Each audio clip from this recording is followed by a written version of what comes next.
കാര്യം നമുക്ക് മനസ്സിലാക്കാം. ഒരു പണ്ഡിതൻ്റെ അടുത്ത് ഒരു ആൾ വന്നിട്ട് അയാളുടെ ബുദ്ധിമുട്ടും പ്രശ്നങ്ങളും ഒക്കെ പറയുകയാണെന്നുണ്ടെങ്കിൽ അയാൾ പ്രതീക്ഷിക്കുന്നത് ആത്മീയമായ പരിഹാരം എന്നുള്ളതായിരിക്കും. അല്ലെങ്കിൽ ഒരു കടം കൊണ്ട് ബുദ്ധിമുട്ടുന്ന ഒരാൾ ഒരു ഉസ്താദിൻ്റെ അടുത്ത് വന്ന് എനിക്ക് കടം കൊണ്ട് ബുദ്ധിമുട്ടുന്നുണ്ട്, ഒരുപാട് കടങ്ങളുണ്ട് എന്ന് പരാതി പറയുമ്പോൾ ഇയാൾക്കറിയില്ലേ അധ്വാനിച്ച് പൈസ ഉണ്ടാക്കിയിട്ടാണ് കടം വീടേണ്ടതെന്ന്? ഇതാണോ ഒരു ഉസ്താദ് പറഞ്ഞു കൊടുക്കേണ്ട മറുപടി? അത് അയാൾക്ക് ഓൾറെഡി അറിയാവുന്ന കാര്യമാണ്. അത് ആ ഒരു അറിവ് കിട്ടാൻ വേണ്ടിയല്ല ഉസ്താദിൻ്റെ അടുത്തേക്ക് വരുന്നത്. ഉസ്താദുമാരുടെ പണ്ഡിതന്മാരുടെ ദൗത്യം തന്നെ എന്താണ്? ജനങ്ങളെ ആത്മീയതയിലേക്കും അള്ളാഹുവിലേക്കും ക്ഷണിക്കുക, അള്ളാഹുവിൽ പ്രതീക്ഷ നൽകുക, അള്ളാഹുവിൽ തവക്കുൽ ചെയ്യാൻ അവരെ പ്രേരിപ്പിക്കുക എന്നുള്ളതല്ലേ. ആ ദൗത്യം മറക്കാൻ പാടില്ലല്ലോ.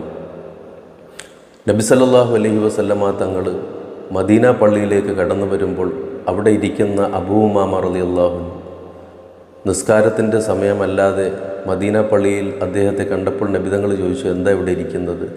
അപ്പോൾ മഹാനവറുകൾ പറഞ്ഞു, കടം കൊണ്ട് ബുദ്ധിമുട്ടുകയാണ്, വളരെ പ്രയാസത്തിലാണ് എന്ന് പറഞ്ഞപ്പോൾ നബിതങ്ങൾ ആ സ്വഹാബി വര്യനോട് പറഞ്ഞത്, പോയി പണിയെടുത്ത് പൈസ ഉണ്ടാക്കുന്നല്ല, ഒരാത്മീയ നേതാവ് നൽകേണ്ട മറുപടി എന്താണോ ആ മറുപടിയാണ് തൻ്റെ ശിഷ്യന് നബിതങ്ങൾ പഠിപ്പിച്ചു കൊടുക്കുന്നത്. ഞാനൊരു പ്രാർത്ഥന പഠിപ്പിച്ചു തരാം, ആ പ്രാർത്ഥന രാവിലെയും വൈകിട്ടും പതിവായി ചെല്ല്, കടം പീടിക്കോളും ഇൻഷാ അല്ലാഹ്. എന്താണ് പ്രാർത്ഥന? നമ്മളൊക്കെ പലപ്പോഴും ഓതാറുള്ള ഒരു പ്രാർത്ഥനയാണത്. അല്ലാഹുമ്മ ഇന്നി അഊദു ബിക മിനൽ ഹമ്മി വൽ ഹസൻ വ അഊദു ബിക മിനൽ അജ്സി വൽ കസൽ എന്ന് തുടങ്ങുന്ന പ്രാർത്ഥന. ആ പ്രാർത്ഥന പഠിപ്പിച്ചു കൊടുക്കുകയാണ് ചെയ്യുന്നത്. അപ്പോൾ ആ സ്വഹാബി വര്യന് അള്ളാഹുവിലുള്ള വിശ്വാസം വർദ്ധിക്കും അല്ലേ.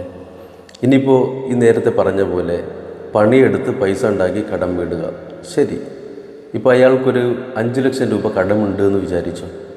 ഇയാൾ കഷ്ടപ്പെട്ട് പണിയെടുത്ത് 5 ലക്ഷം രൂപ ഉണ്ടാക്കി. പെട്ടെന്ന് ഇയാളുടെ കുട്ടിക്കോ ഉമ്മാക്കോ, അള്ളാഹു കാത്തുരക്ഷിക്കുമാറാവട്ടെ, അവർക്ക് എന്തെങ്കിലും ഹോസ്പിറ്റൽ കേസോ അങ്ങനത്തെ ഒരു എമർജൻസി കേസിൽ 10 ലക്ഷം രൂപ ചിലവാക്കേണ്ട ഒരു ഗതികേട്, ഒരു ബുദ്ധിമുട്ട് വന്നു പോയാൽ ഈ പണിയെടുത്ത് ഉണ്ടാക്കി 5 ലക്ഷം കൊണ്ട് എന്ത് ചെയ്യും? അപ്പോൾ അള്ളാഹുവിലാണ് തവക്കുൽ ചെയ്യേണ്ടത്. നമ്മുടെ ജോലിയും നമ്മുടെ കഴിവും നമ്മുടെ ശക്തിയും ഇതൊക്കെ നമുക്കൊരു സഹായമാണ്. പക്ഷെ തവക്കുൽ എപ്പോഴും എന്തിലായിരിക്കണം? അള്ളാഹുവിലായിരിക്കണം. ഒരു മുഅ്മിനെ സംബന്ധിച്ചിടത്തോളം അള്ളാഹു അല്ലാത്ത ഏതൊന്നിൽ അവൻ തവക്കുൽ ചെയ്യുന്നുവോ അതിനാൽ അവൻ പരീക്ഷിക്കപ്പെടും.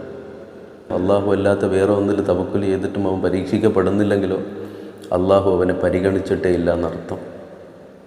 അള്ളാഹു പരിഗണിച്ചവരെ അള്ളാഹു പരീക്ഷിക്കും. അപ്പോൾ ഒരു ആത്മീയമായി ജനങ്ങളെ മുന്നോട്ട് നയിക്കേണ്ട ഒരു പണ്ഡിതൻ എപ്പോഴും ആ വഴിക്കാണ് ജനങ്ങൾക്ക് മറുപടി കൊടുക്കുക.